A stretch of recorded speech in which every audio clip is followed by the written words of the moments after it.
Hello students, I am Sushil Misra and today we are going to discuss about the decimal expansion of rational number, that is last exercise of your chapter 1st class 10th NCERT textbook subject mathematics. So in this topic we are going to see if we divide any number with any given number, so what will be its expansion, means what will be the quotient. Suppose any number, any rational number, if we are talking about rational number p upon q, as you know, where q should not be equal to 0, where q should not be equal to 0, and you should take care that p and q must be co-prime number, must be co-prime number. Okay, so in this case, if you are going to divide numerator by denominator, then its expansion can be two type. Its expansion can be of two type. One is what? Terminating. One is terminating and the other one is non-terminating. Terminating and non terminating. तो हमें याद क्या रखना है कि किस case में terminating होगा और किस केस में नॉन टर्मिनेटिंग होगा. तो उसको याद रखने के लिए याद रखना कि factorization of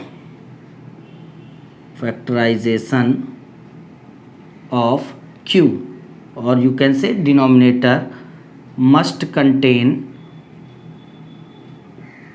only 2 and 5 as its factor. Okay?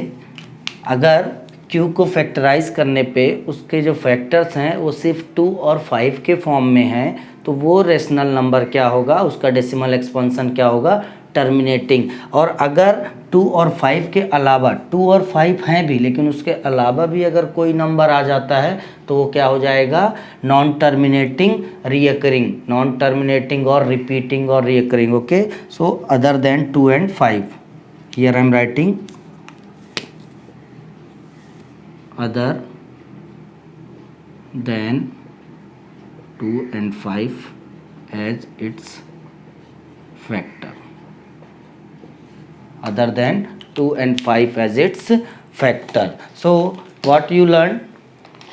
You learn first of all question. Suppose question is given, then firstly we have to take the factorization. Suppose I am taking one example. I am taking your example, or I am taking one question from your exercise 1.4. very first question, 13 upon 3125. 13 upon 3125. as you can say this is in the form of p by q. तो हमने क्या discuss किया कि सबसे पहले क्या करेंगे हम लोग? Factorization of q. q का फैक्टर करेंगे. यहाँ q क्या है? 3125. तो अगर हम 3125 को देखें तो 5 से होगा 5 6 जा, मैं थोड़ा फास्टली कर रहा,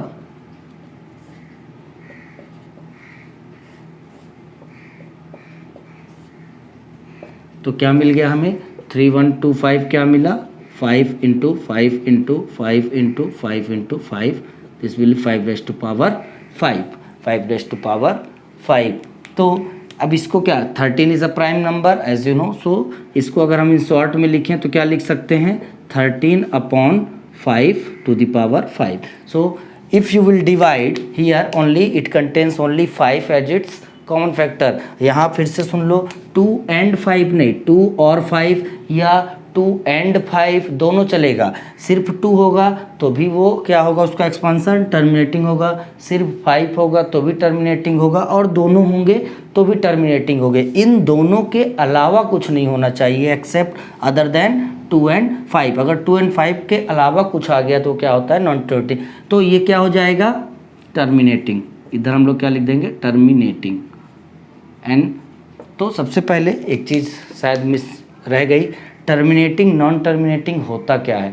तो आप लोगों ने देखा होगा जब कभी किसी नंबर को डिवाइड किया जाता है तो पॉइंट के बाद डेसिमल के बाद कुछ डिजिट तक नंबर सेम रहता है, उसके बाद फिर रिपीट करने लगता है, उसके बाद फिर रिपीट करने लगता है। जैसे आपके बुक में एग्जांपल दिया हुआ है, for example here I am writing 1/7। अगर आप इसको डिवाइड करोगे तो आप देखोगे कि कुछ डेसिमल के बाद क्या होगा, नंबर रिपीट होगा, कुछ डेसिमल के बाद नंबर क्या होगा, रिपीट होगा। तो ये क्या कहलाएगा, नॉन टर्मिनेटिंग। और टर्मिनेटिंग मतलब क्या, जो डेसिमल के बाद कहीं ना कहीं किसी स्टेज पे जाके कंप्लीटली डिवाइड हो जाए, या फिर कहा जाए कि रिमाइंडर नहीं बचना चाहिए कुछ उस केस में, तो वो ये क्या कहलाएगा, वो टर्मिनेटिंग कहलाएगा। Which is completely divisible, whether after decimal how many terms, how many digits are coming, no problem, but at the end that should be completely divisible. So this, that will be known as terminating, and this is non-terminating case.